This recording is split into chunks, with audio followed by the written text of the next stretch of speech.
Sejam bem-vindos para mais um vídeo aqui no canal O Saquarema. Eu me chamo Thiago Araújo e hoje eu gostaria de trazer um trechinho até antigo do senhor Jones Manuel. Um tweet que eu achei aqui no Twitter. Já havia visto esse vídeo aqui muito tempo atrás, mas o perfil Trabalhismo para Salvar o Brasil, ele republicou recentemente e eu falei, cara, isso aqui é o puro suco da esquerda brasileira, do que se tornou a esquerda brasileira. Eu acho que o vídeo fala por si. É uma questão interessante, porque o Jones Manuel, ele vai estar falando aqui sobre essa direita, essa esquerda ongueira, esquerda que vive de bolsa de países imperialistas, de países centrais, capitalistas, etc.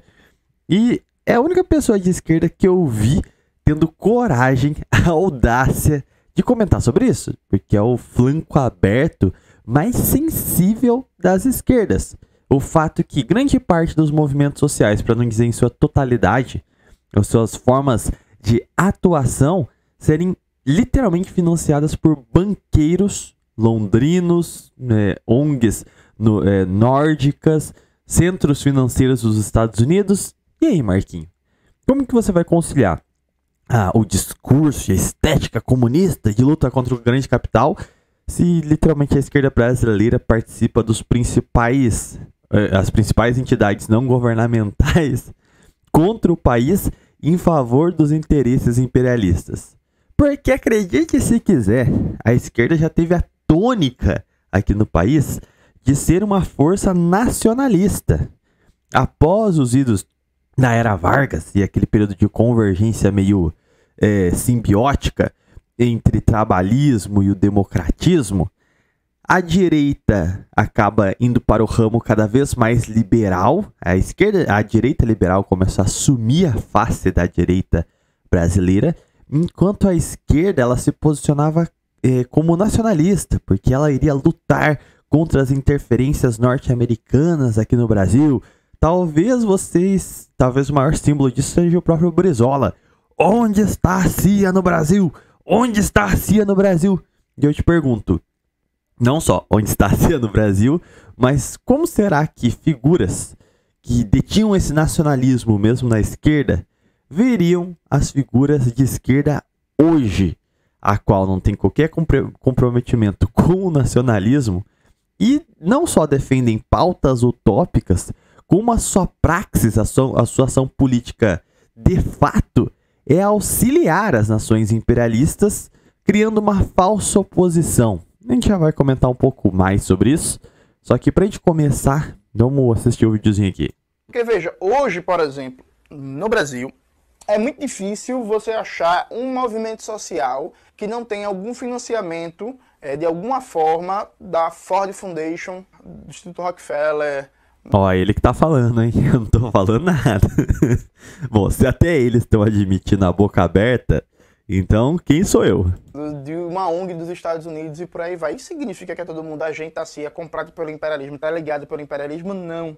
Porque, inclusive, a gente tem que estudar isso concretamente, viu, gente? Porque, note bem, o que é que os caras fazem, por exemplo, o que é muito comum. Ai, cara, é engraçado. E o Jones Manuel, eu até tenho alguns vídeos dele que eu discordo frontalmente, mas eu consigo falar, cara, isso aqui foi bem argumentado, foi bem roteirizado. É uma resposta, uma tese interessante.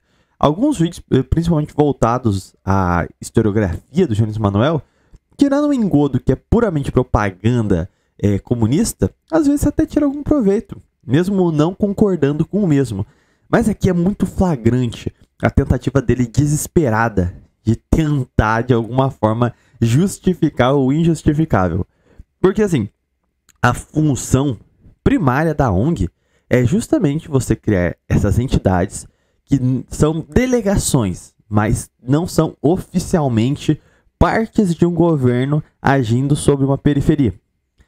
Se você tenta, de qualquer forma, reduzir isso a qualquer coisa que não seja interferência geopolítica, que não seja uma forma de guerra híbrida, a famosa guerra de quinta geração, ou você é muito burro, ou você está tentando mascarar isso. Não tem outra opção.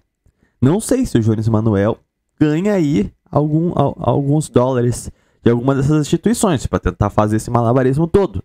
Mas o fato é que ele mesmo aponta, não é tão simples assim, não é que a gente é agente, falta análise aí. Só que a questão é que qualquer análise a respeito dessas ONGs, dessas entidades não governamentais, o que você vai ver é justamente que elas são só uma forma de delegação de poder. São a ferramenta principal das guerras de quinta geração.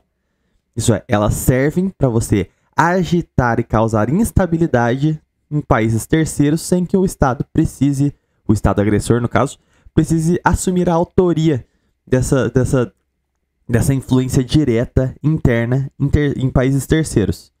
Mas tudo bem, ele vai tentar justificar aqui. Vamos ver a argumentação dele. Você cria um fundo de apoio a projetos de direitos humanos. E aí entra lá no orçamento da Fundação Ford, da Fundação do Bill Gates. A questão é por que a Fundação Ford, a Fundação Bill Gates, a Open Society e diversas outras organizações, principalmente ligadas ao grande capital financeiro internacional, por que eles financiariam isso? O capitalista não é intrinsecamente essa figura monopolista que deseja a expansão dos seus impérios, não são figuras malignas por si. E olha, eu concordo com isso. E é justamente por isso que eu não consigo acreditar de forma alguma que há qualquer bom mocismo por trás dessas organizações. E se você pega justamente as falas abertas, assim, claras, à luz do dia, do Sr. George Soros mesmo, a capacidade dele de causar, como que eu posso dizer assim, ruínas internas na sociedade, divisões, potencializar grupos subversivos para então desestabilizar um país, isso favoreceu seus negócios, sua especulação financeira. Então, nada disso é escondido. A base da argumentação dele é contra toda a estética do discurso que ele mesmo defende, de que o capitalista é mal por si. Aí ele chega no mega ultra blaster capitalista, o cara do capital, do capital especulativo, financeiro, que tá literalmente defendendo as pautas mais exógenas, mais esquisitas às populações tradicionais, e fala, não. Aí é bom mocismo, tá entendendo? O dono do mercadinho da esquina, esse cara é um capitalista bolsonarista fascista. E agora, a Fundação Lehman, agora a Fundação a Open Society, a Fundação Ford, não. Aí eles estão preocupados com os direitos humanos.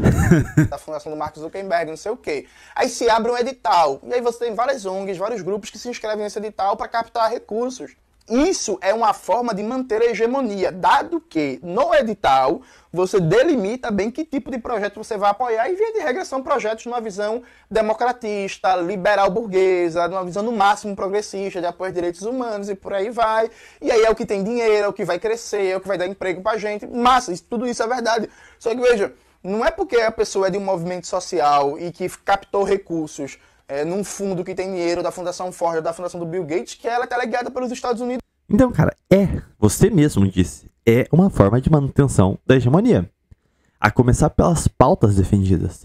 São pautas de interesse unicamente da democracia liberal.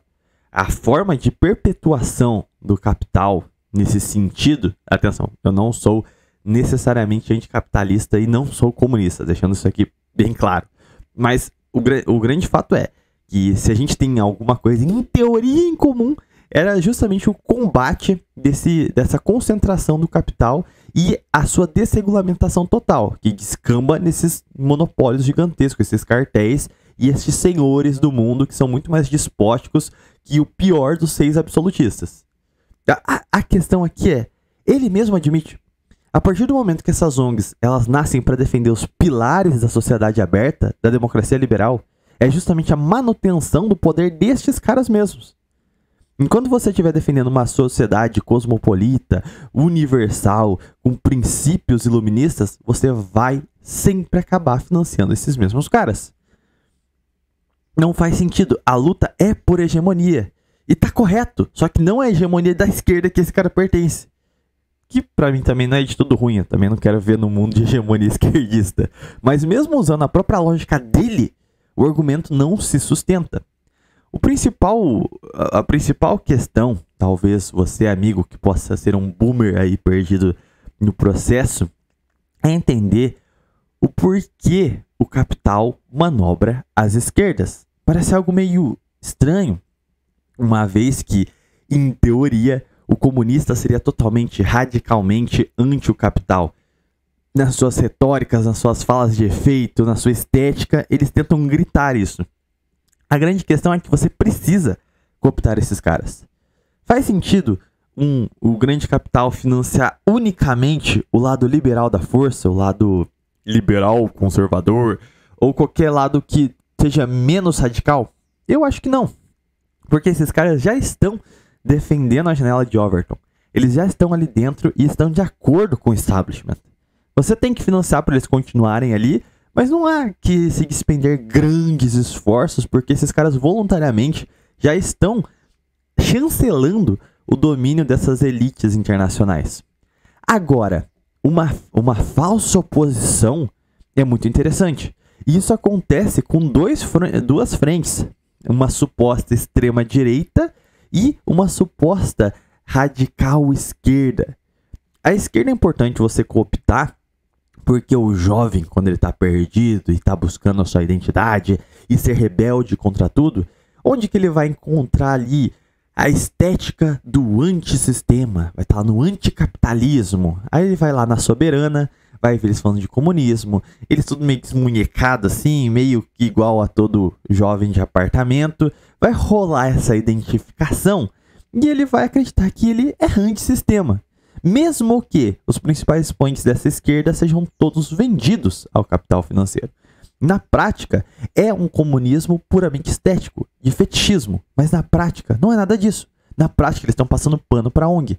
Na prática, eles estão só defendendo o progressismo social. Não tem nada da cartilha comunista sendo colocada em prática. Então é uma forma de você pegar aquele que se diz seu opositor, comprar ele, manter a estética de que existe uma oposição a esse capital, só que na verdade é financiado pelo próprio capital. O capital precisa financiar os seus opositores porque ele não precisa financiar os seus apoiadores. Os apoiadores já são apoiadores sobre qualquer circunstância. É muito melhor você cooptar e corromper aqueles que poderiam, porventura, realmente fazer alguma forma de oposição a você. Se de um lado a gente tem a esquerda fazendo isso, do outro lado a gente tem uma extrema-direita, muitas aspas aqui, que também é cooptada. Quem não lembra aí dos movimentos de radicalização, de ucranização? É a mesma coisa. Por que um batalhão, né, os Neo-NS lá, o batalhão Azov recebia financiamento de Israel? Então, o presidente da Ucrânia é judeu, mas ao mesmo tempo admitia essas coisas dentro do seu país. Por quê? Porque ali não existe nada de verdadeiramente neopananã. É simplesmente uma organização que vai chancelar os poderes ocidentais, estão sempre do lado deles, ao mesmo passo que vão radicalizar a oposição contra os inimigos desse ocidente. No caso da Ucrânia particularmente, vai cada vez mais alimentar o sentimento anti-russo, que é uma questão civilizatória ali. Eu não quero entrar na discussão a respeito da guerra que está acontecendo agora.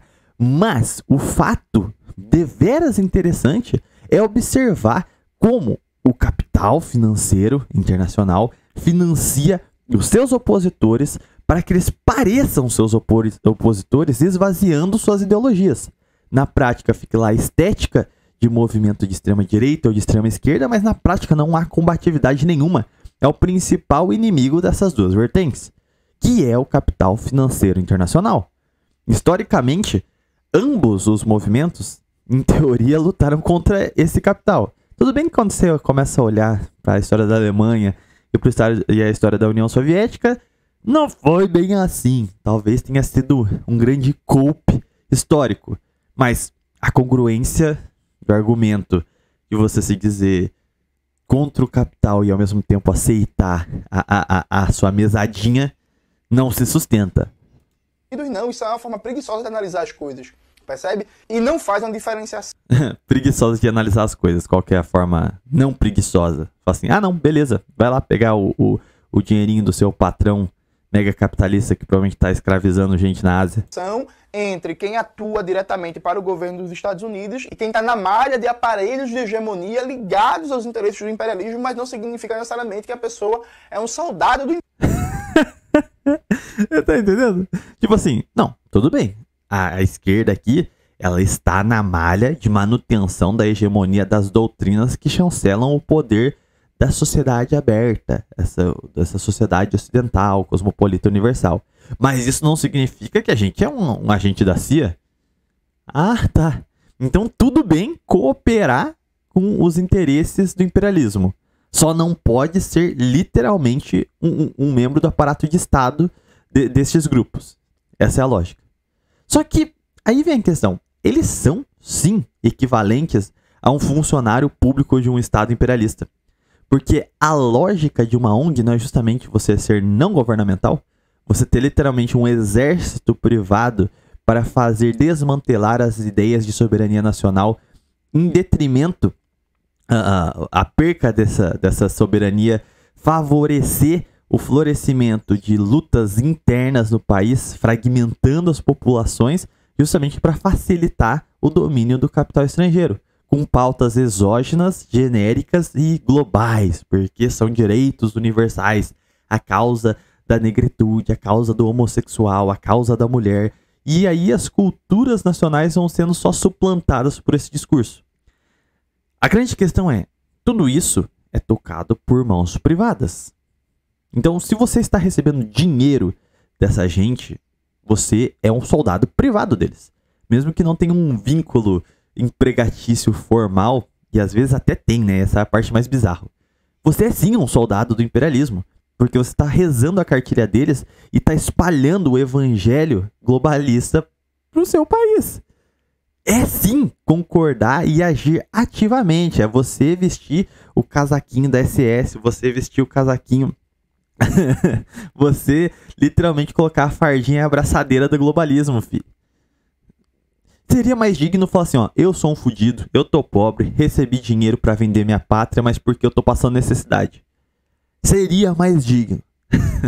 Não justificável, porque vender sua pátria nada justifica isso. Mas enfim, esse aqui foi nosso grande Jones Manuel, o grande paladino do globalismo. Quem diria, hein? O dia que a esquerda seria a linha de frente dos interesses anglófilos no Brasil. Enfim, se você gostou desse vídeo e não é inscrito, se inscreva aí no canal, deixa um gostei, cogite ser membro, temos vídeos exclusivos no clube de membros. Eu vou ficando por aqui, até um próximo vídeo live. Falou!